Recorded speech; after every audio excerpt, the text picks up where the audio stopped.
There are people who enter your life with the calculated sweetness of someone who knows exactly which strings to pull. They reach out with a warmth that feels sincere.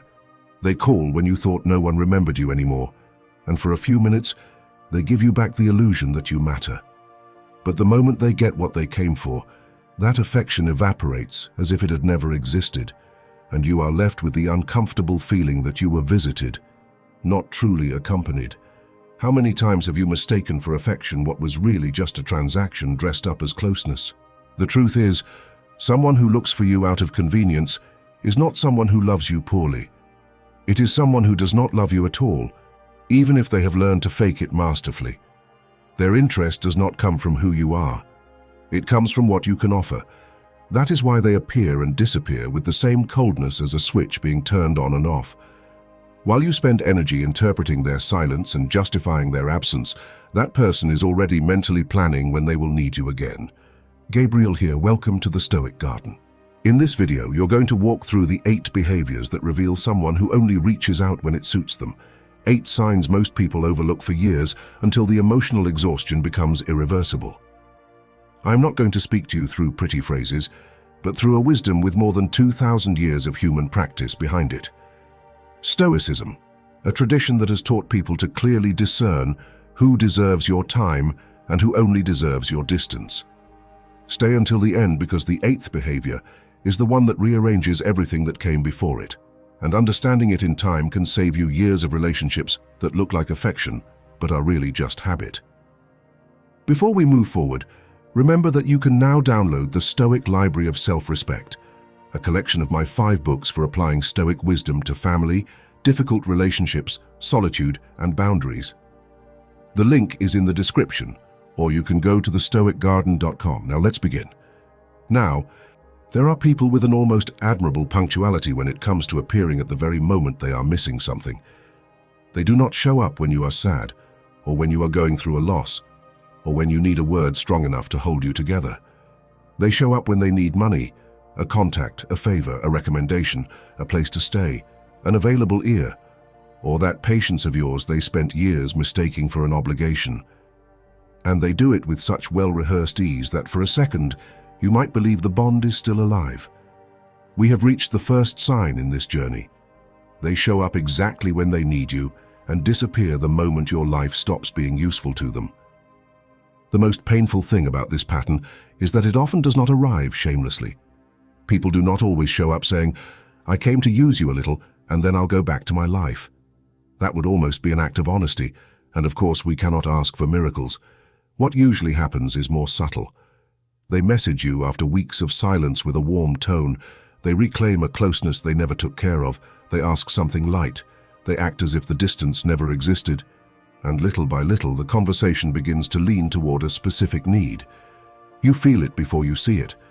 Something in you recognizes the movement, like hearing a song that has been played too many times. This kind of person does not disappear because they are confused. They disappear because when they do not need anything from you, your presence is not a priority to them. And that hurts, because it forces you to distinguish between being loved and being useful. Some people love your company, your way of being, your shared history, your perspective, your presence. But others love your access, your ability to solve problems, your availability, your information, your strength, your money, your home, your experience, or your silence, when they should be giving you explanations. And once they have obtained what they were looking for, their attention dries up with an almost elegant speed. How sadly efficient certain affections become once the benefit is gone. Pay attention to the choreography. They appear with urgency, but not with consistency. They seem close when they need you to open a door, but not when you need someone to sit beside you in the dark. They reach out with a sudden intensity, as if they had just remembered how much you mean to them, though curiously, that memory always coincides with a practical need. Does it not seem strange that their affection has a calendar, that their tenderness keeps office hours, that their memory wakes up exactly when your life can serve them in some way?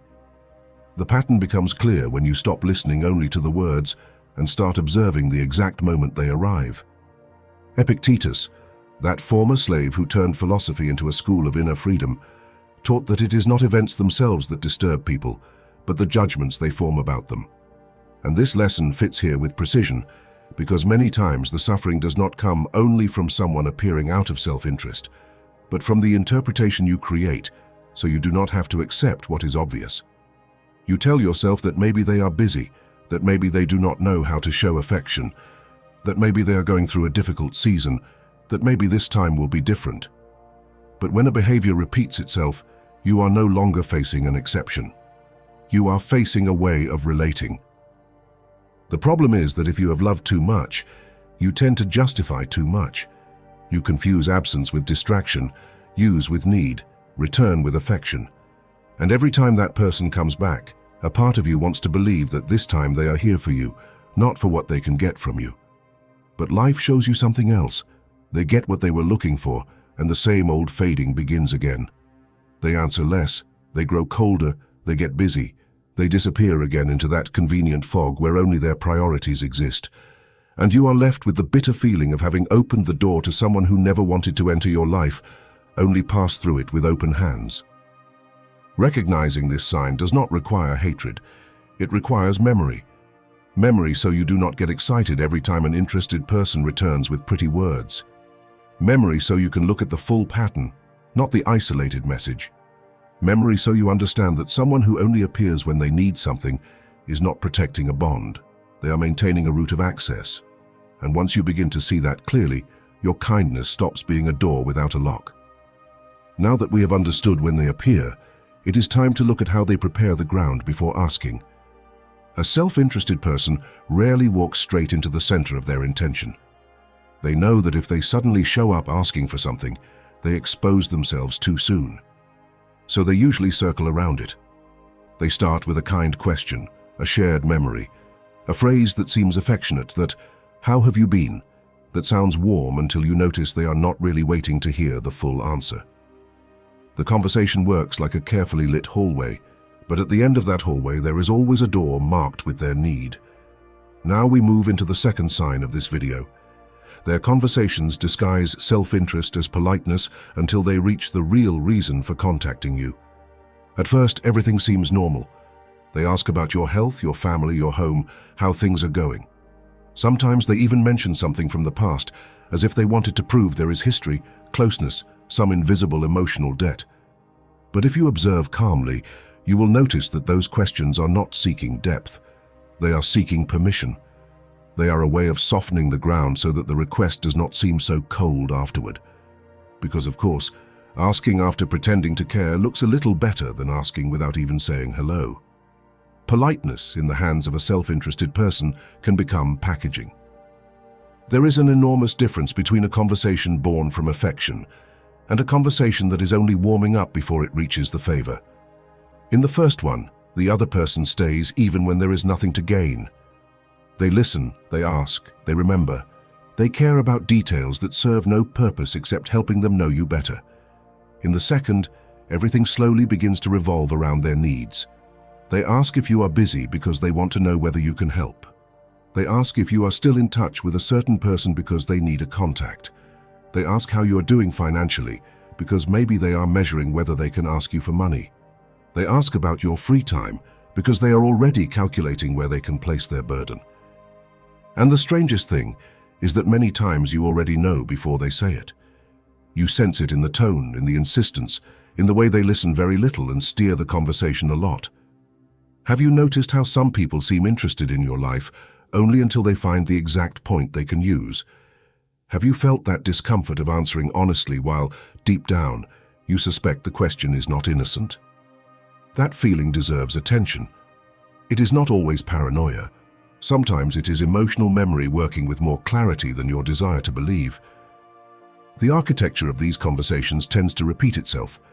First comes the sudden closeness, then the recovery of trust, then a small exploration of your resources, your availability, or your connections, and finally the request appears, almost as if it were a natural consequence of the conversation.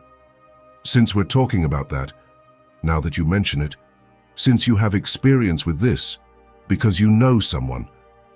What a delicate coincidence. The entire conversation seemed casual, but it ended exactly where that person wanted to take it from the beginning. What makes it difficult is that, if you are a generous person, You may feel guilty for being suspicious. You wonder whether you are being too harsh, whether you are misinterpreting things, whether you should give them the benefit of the doubt. And yes, doubt has its place. A lucid person does not live suspicious of everyone, but they also do not hand over their time, their contacts, and their energy to anyone who knows how to decorate a request with two kind phrases. Clarity begins when you learn to listen not only to what someone says, but to where the conversation is being pushed. When you detect this pattern, you do not need to attack or make a scene. It is enough to slow down. Do not respond from guilt. Do not promise too quickly. Do not open up all your resources just because someone knew how to ring the right emotional doorbell. Observe whether that person can sustain a conversation with you without steering it toward their convenience. Observe whether they stay when they do not get an immediate answer. Observe whether their interest survives your boundary. Because a sincere conversation does not collapse when it gains no benefit. An interested conversation reveals itself precisely there. Once this is seen, the next layer becomes even clearer. What happens when it is time to give something back? Sincere reciprocity has one very simple quality. It appears without you having to beg for it, without you having to remind someone, without you having to become an emotional accountant for everything you have given. When someone truly appreciates you, they do not need to wait until you are exhausted, before wondering whether they should support you a little too. They do not turn every favor they receive into smoke, or every gesture from you into something forgotten the moment it has been enjoyed. But someone who approaches you out of convenience operates differently, because for that person, giving back does not come from affection. It comes from calculation. We now enter the third sign in this journey. They never reciprocate spontaneously. They only give back when they expect something more in return. There are people who receive with impressive ease and give back with an almost philosophical slowness. You give them time, attention, help, listening, contacts, support, patience, money, or presence, and everything seems to fall into a bottomless pit. They do not feel moved to balance anything. It does not occur to them to ask how you are after you spent hours listening to their problems. It does not occur to them to offer help when you are going through a heavy season. It does not occur to them to care for the bond that has benefited them so much.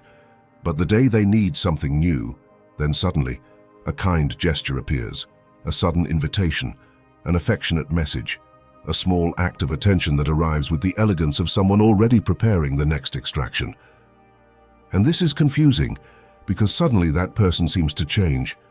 They message you more carefully, they seem generous, they send you a small detail, they show more interest than usual. For a moment you may think that maybe they understood, that maybe they woke up, that maybe now they truly want to reciprocate from a healthier place. But if you observe calmly, you will notice that their generosity does not come clean. It has direction, it has expectation. It carries a kind of invisible invoice they have not handed you yet, but that is already walking toward you. How beautiful it is when someone gives you something and you can almost hear the sound of the cash register behind the gesture. The difference between reciprocity and transaction lies in the intention behind the act. Reciprocity cares for the bond, even when there is no immediate gain. Transaction only disguises itself as affection to keep access open to what it needs. That is why the self-interested person does not give back when you deserve it, but when it is useful for them to look good in your eyes. They do not support you because your well-being matters to them, but because they need to preserve an acceptable image so they can ask again later. How many times has that person done something for you right before needing something else? How many times has their generosity appeared as the prologue to a new demand? Seneca, who observed friendship with enormous clarity, warned that we should not seek friends so they can carry our life for us, but so we can share with them a virtue that does not bend before fortune. That idea carries great weight here, because a healthy bond does not turn the other person into a warehouse of resources or a portable solution. A healthy bond does not calculate each approach based on the benefit it can obtain. When there is real affection, help can exist, of course it can, but it does not take the place of love. It does not become the main reason for contact. It does not turn every kind gesture into a pending investment. The problem is that many generous people take too long to admit this difference. Because they have lived by giving, they believe the other person will also give when they can, when they understand, when they mature, when they have time, when they are doing better. And so years pass while they wait for a reciprocity that never arrives naturally. It only arrives strategically. It only arrives when the other person needs you to trust again, to lower your guard, to forget the previous imbalance. It is as if they returned one coin after taking an entire house and then expected you to applaud the nobility of the gesture. That is why you must look at spontaneity. Not the words, not isolated details, not that small favor that appears right when your distance starts making them uncomfortable. Look at whether the person thinks of you when they need nothing. Look at whether they remember your exhaustion without you having to dramatize it. Look at whether they ask about your life when they are not trying to open a door. True reciprocity does not need a stage or a purpose. It appears because the other person is aware of you as a human being, not only as a resource. And once this becomes clear, an even more revealing test appears: what that person does when your life is no longer in a position to give them anything. There is a kind of absence that teaches more than any conversation ever could. It is not the absence of someone who could not be there because they were also fighting their own battle, but the absence of someone who simply lost interest when you stopped being useful. When you were strong, available, full of energy, with resources, contacts, or the emotional strength to listen, there they were. But when you got sick, when money was tight, when you went through sadness, exhaustion, grief, burnout, or a season where you could no longer hold anyone else up, that presence turned into smoke. And that brings us to the fourth sign in this video. They are absent during your difficult moments, but present when you have something to offer again.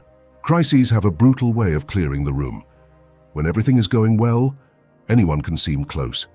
Anyone can write, smile, share a table, ask for favors, talk about trust, and use big words like friendship, family, affection, or loyalty. But when life gets heavy and you stop producing benefits for others, you begin to see who stays because of the bond and who was only orbiting around what they could get. Illness, loss, financial hardship, loneliness, or emotional exhaustion do not necessarily create abandonment. Many times they simply reveal it.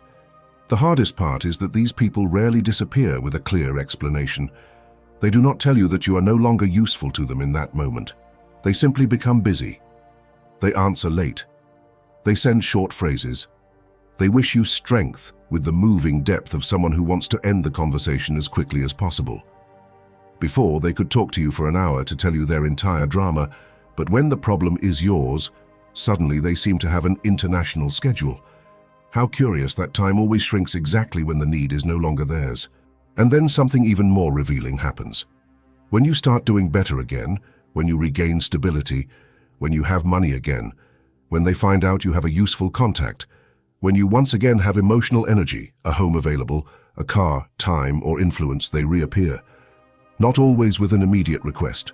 Sometimes they come back with nostalgia, humor, closeness, as if the pause had been innocent. But you have already seen the whole movie. Where was that warmth when you had nothing to offer? Where was that interest when you needed a presence that did not come with an outstretched hand? Marcus Aurelius wrote that what stands in the way can become material for virtue, just as fire turns whatever is thrown into it into flame. That teaching helps us look at these disappointments without sinking into resentment, because the absence of certain people during your difficult moments can also become clarity. It shows you who you should no longer keep giving the place you had reserved for real bonds. It forces you to put your heart in order. It reminds you that not everyone who comes back deserves to regain the same access. You have to be careful, because after a crisis you are left sensitive. When someone reappears with kindness, a part of you may want to forget everything they did not do. You want to believe that maybe they did not know how to act, that maybe they were busy, that they did not want to bother you, that everyone has their own problems. And yes, sometimes that may be true. But when their absence always coincides with your need, and their presence always coincides with your usefulness, you are no longer looking at a coincidence. You are looking at a very precise selection of when your life deserves attention. You do not need to punish anyone for not being there. Life already punishes enough with evidence. What you need is to learn. Learn that presence during your good moments does not prove depth. Learn that someone who only comes close when you have something to offer is not celebrating your recovery. They are checking whether the source is flowing again. Learn that your pain can no longer be the filter you forgive through, while your usefulness becomes the door you open. Now that we have seen how they behave when you fall and when you rise again, we need to observe something even more painful: how they treat your problems compared to their own. Let me pause for a moment. Many people listen to these videos because they feel they have given too much, explained too much, or waited too long. If any of this resonates with you, write in the comments, "I live with firmness," along with the country you are listening from. And if you want to take this reflection beyond this video, I have prepared 5 books where I explore these ideas in greater depth, with exercises and examples for everyday life. You can find them by going to thestoicgarden.com. Let's continue, because this teaching still has more essential parts. There are people who have a very convenient ability to reduce your pain to a quick phrase while turning their own into a national emergency. When you talk about exhaustion, they tell you not to overthink it. When you share a difficulty, they respond with cheap advice, a comparison, or that calm air of superiority from someone who has no intention of listening for very long. But when the problem is theirs, then they expect full attention, immediate availability, and an almost religious level of devotion. We have reached the 5th sign in this journey. They minimize your problems while expecting you to solve theirs with absolute devotion. The double standard does not always arrive shouting. Sometimes it appears in small replies that slowly erode your place. You say you are exhausted, and they answer that everyone has problems. You mention a financial concern, and they tell you that you will figure it out somehow. You need to talk, and suddenly the conversation becomes uncomfortable, heavy, unnecessary. But when that same person has a conflict, they expect you to listen patiently, understand every detail, answer every message, look for solutions, hold them emotionally, and if possible not mention the cost of your own exhaustion. A very generous arrangement, especially for the one who contributes almost nothing. What exposes a self-interested person is not simply that they ask for help, because all of us need help at some point. What exposes them is the moral inequality with which they measure their own pain and yours. Their suffering deserves analysis, company, time, and understanding. Yours, on the other hand, deserves a verbal pat on the back and a quick exit. Their wounds are deep. Yours are exaggerations. Their emergencies cannot wait. Yours can fit around their schedule. Their problems demand presence. Yours barely deserve a sentence. And if this repeats itself for years, you are no longer dealing with a distracted person. You are dealing with someone who has decided, even if they never say it, that your role is to support, not to be supported. Here it is worth asking yourself something seriously. How many times have you left a conversation with that person feeling more alone than before you spoke? How many times did you share something important and end up comforting the very person who was supposed to listen to you? That reversal is a strong sign, because there are people who, even when you are carrying a burden, find a way to put themselves back at the center. You begin by talking about your pain and end up dealing with their discomfort. You mention a need and end up apologizing for having bothered them. What admirable efficiency, turning your wound into an administrative inconvenience. Seneca, who understood the traps of human passions very well, warned that we should not hand over our peace to things that do not yet exist, nor allow the mind to be dragged around by unnecessary phantoms. But he also understood something essential. Calm does not mean denying what is happening. Applied to these kinds of relationships, serenity does not mean continuing to allow others to minimize your burdens while unloading theirs onto you. True serenity begins when you stop calling it understanding, when the dynamic is that you listen as if you love, while the other person listens as if they are processing paperwork. The problem is that noble people often fall into a trap. They believe that understanding someone obligates them to tolerate any imbalance. Because they know that person is going through difficulties, they stay available. Because they know their story, they keep justifying them. Because they do not want to seem selfish, they keep listening even when they are empty inside. But understanding someone's pain does not mean turning yourself into a permanent dumping ground for their crises. Having compassion does not mean giving up the right to be treated with the same consideration you offer. Kindness without measure ends up looking far too much like an invitation for others to unload without responsibility. Observe how someone reacts when you stop solving things with the same intensity as before. That reveals a lot. If they truly appreciate you, they may be surprised, but they will try to understand your limit. If they only use you, they will get upset. call you cold, accuse you of having changed, or try to make you feel guilty for not being available as always. Because for someone who got used to receiving absolute devotion, your exhaustion feels like betrayal. It does not matter how many times you were there. It does not matter how much you gave. All it takes is one time when you cannot hold up their world for them to feel entitled to judge yours. Learning to see this double standard gives a part of you back to yourself. It allows you to distinguish between helping from freedom and serving out of habit. It reminds you that your problems also carry weight, that your exhaustion also deserves care, and that your life cannot keep functioning as a rescue station for people who never stop when you are the one who needs to breathe. And once you understand how they minimize your pain, another even more precise sign begins to reveal itself: what they remember about you and what they choose to forget. The memory of a self-interested person can be surprisingly accurate when it comes to what they can get from you. They remember when you get paid, when you are free, when you have a car, when your house is available, when you know someone who could help, when you have time to listen, when you can make a call, when solving their problem would not cost you that much. But that same memory, so brilliant when it comes to what is useful, becomes mysteriously clumsy when it comes to your birthday, an important date, a surgery, an anniversary, a loss, or a moment that would have required real affection. We now enter the sixth sign in this video. They remember your availability with precision, but forget your important dates. This selective memory is not a minor detail.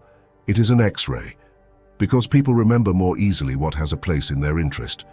There is no need to demand perfection or turn every forgotten date into a sentence. We can all forget a date, go through a difficult week, or fail on one occasion. But when the pattern repeats itself, when someone shows impeccable memory for your resources and chronic forgetfulness toward your emotional life, it is wise to stop calling it absent-mindedness. There are forms of forgetting that do not come from a lack of memory, but from a lack of priority. Look at the difference. That person may not remember the day you needed company, but they do remember that you leave early on Fridays. They may forget to ask how that medical exam went, but they do not forget that you have a contact in a certain office. They may overlook your birthday, but they remember with precision the date when you usually receive money. They may not know how you are doing inside, but they know perfectly well what time to call, so you will not have an excuse. What a selective wonder! The mind fails when it comes to affection, but becomes a public notary when it comes to convenience. What hurts is not only the forgetting. What hurts is the comparison between what they do remember and what they do not. Because if someone forgot everything equally, you could think they were simply careless. But when they remember your schedules, your contacts, your possibilities, and your weak points with surgical precision, then the story changes. Why does their memory work so well when there is something to ask for? Why does your inner life become blurry while your usefulness appears in high definition? That difference shows you where they have placed you in their world, not necessarily in the place of affection, but in the place of a resource. Epictetus taught that before reacting, it is wise to examine the impression that reaches the mind and ask whether it deserves our assent. This idea is useful because when you notice these forgotten moments, you may feel anger, sadness, or the urge to confront them. But before reacting, observe the full pattern. Do not get trapped in one forgotten birthday, one call that never came, or one ignored date. Look at the structure, look at the accumulation, look at how that person manages their attention. Stoic clarity does not consist of exploding at every sign, but of understanding what that sign reveals about the relationship. Often, the self-interested person will also try to soften the forgetting when you point it out. They will say they have been busy, that it slipped their mind, that they have a lot going on, that they are not good with dates. That may be true once, it may be true twice. But if that same person never forgets what they need from you, then their excuse loses strength. Because human beings make mental space for what matters to them, not always perfectly, but visibly. Affection leaves traces. Convenience does too. One leaves presents and the other leaves requests. This is not about demanding that someone live focused on every detail of your life. It is about recognizing when your humanity has been reduced to availability. Because someone who cares about you can make mistakes, can forget, can fail. But sooner or later, they will show interest in what hurts you, what you celebrate, what worries you, what marks your story. In contrast, Someone who seeks you out of convenience usually knows the map of your resources very well and the map of your soul very little. They know where to press to obtain something, but they do not know where to accompany in order to care for something. When you understand this, you begin to value excuses less and visible priorities more. You stop begging for emotional memory from someone who only manages useful memory. You stop getting excited because someone remembers when they can ask you for something, and you begin to ask yourself whether they ever remember who you are when they need nothing. But if this sign already seems clear, there is another that often predicts the future with even more bitter precision: how they speak about those who helped them before. There are people who leave very clear clues about their future with you when they talk about their past with others. Listen carefully to how they refer to those who once gave them a hand, lent them money, opened a door for them, gave them work, offered them a place to stay, supported them through a crisis, or were patient with them when no one else wanted to be. If they now describe those people with contempt, if they minimize what they received, if they turn their former benefactors into convenient villains, you are not hearing an innocent story, you are seeing the mold. We have reached the seventh sign in this journey. They speak badly about those who once helped them, and they will speak badly about you just as easily. This usually happens in a very revealing way. Someone tells you that a person helped them for years, but now they speak about that person as if they never did enough. They remember their mistakes in great detail, but forget their favors with almost athletic speed. They explain how that friend failed them, how that relative became selfish, how that boss was unfair, how that partner did not live up to what they needed.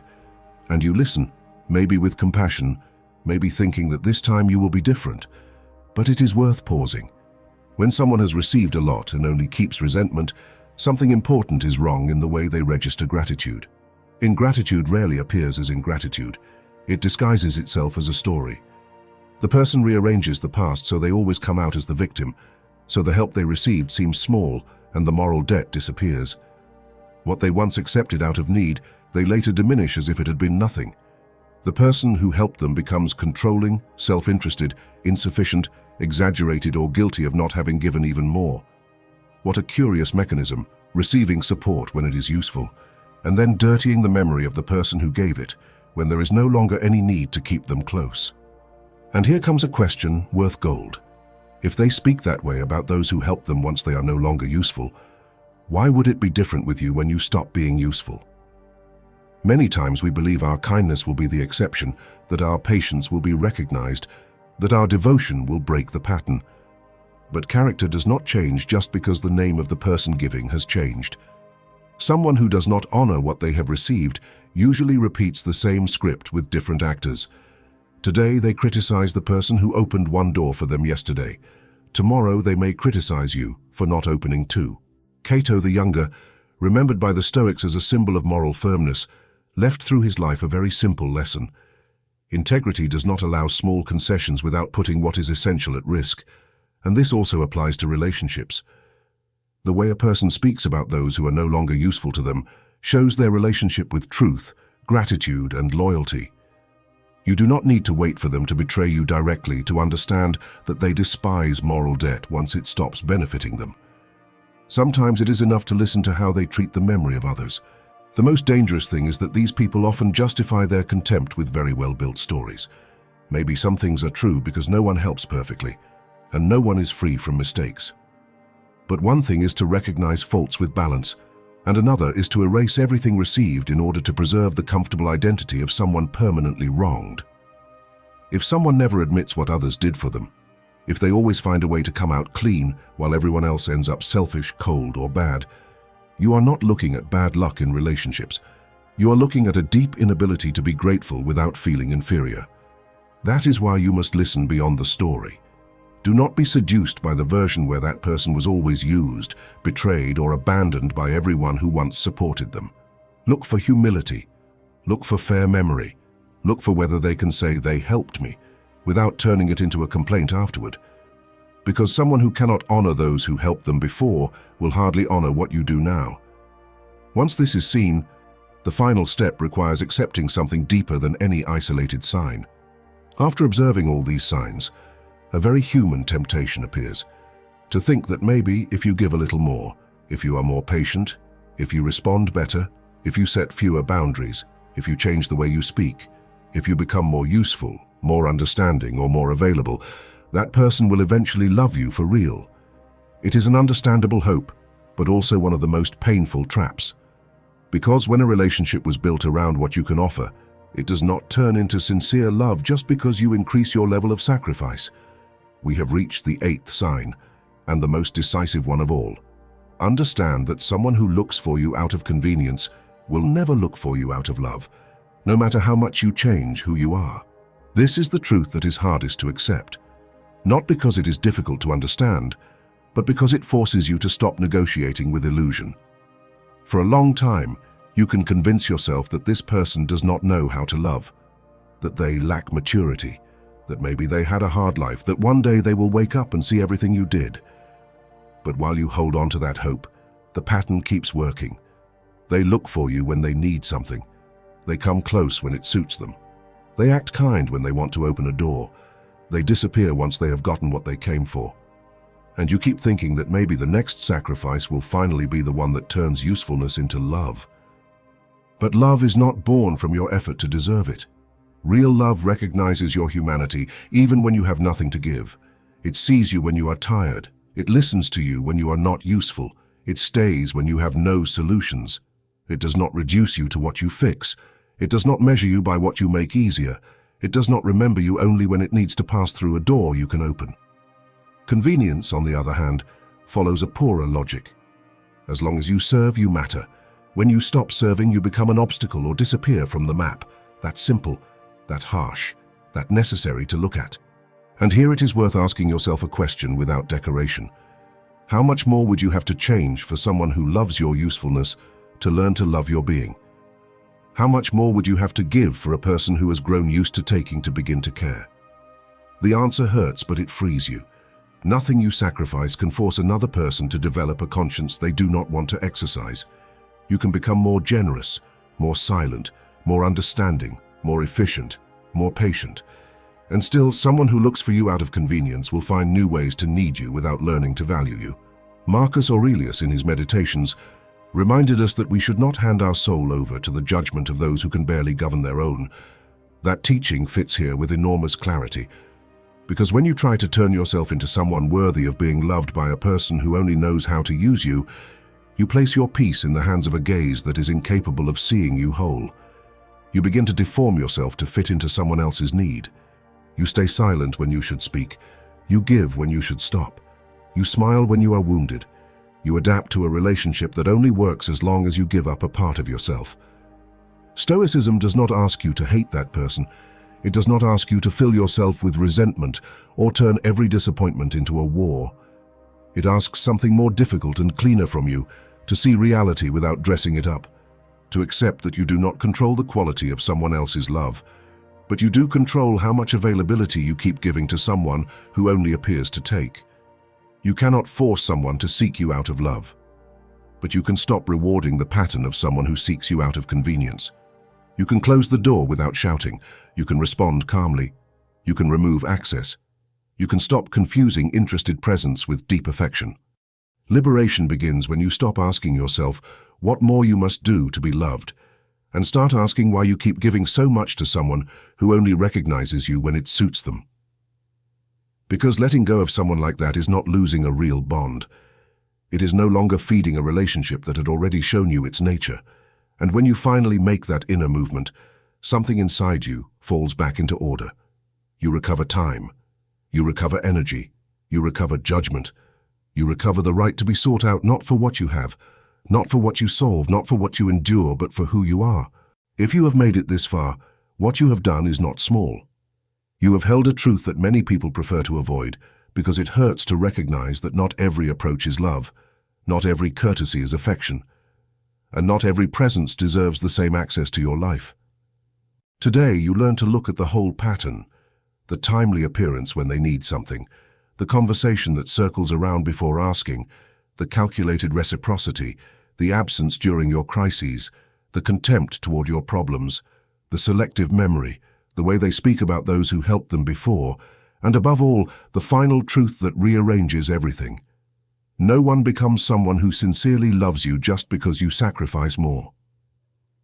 Now the decision stands in front of you. Keep justifying what you have already seen, or begin to live with a clarity that protects your time, your energy, and your self-respect. But hearing this is not enough. The test begins when that person writes to you again with a kind tone, when another urgency appears, when they try to touch that part of you that always answers, always understands, and always opens the door. That is where it will become clear whether this video was only a reflection, or whether you are truly willing to act with more character. That is why, if you want to go deeper, you can visit thestoicgarden.com and discover the 5 books I prepared to apply Stoicism to draining relationships, boundaries, and everyday life. And if you have made it this far with attention, tell me in the comments what country you are connecting from, what your name is, or what time of day you are listening to this reflection. I am Gabriel, and this is the Stoic Garden. This space exists to look with serenity at what others prefer to dress up. Relationships that wear us down, people who take without giving, the guilt that ties us down, the availability that empties us, and the urgent need to recover a life of our own without becoming hard or resentful. Subscribe if you want to keep walking this path with a firmer and wiser perspective.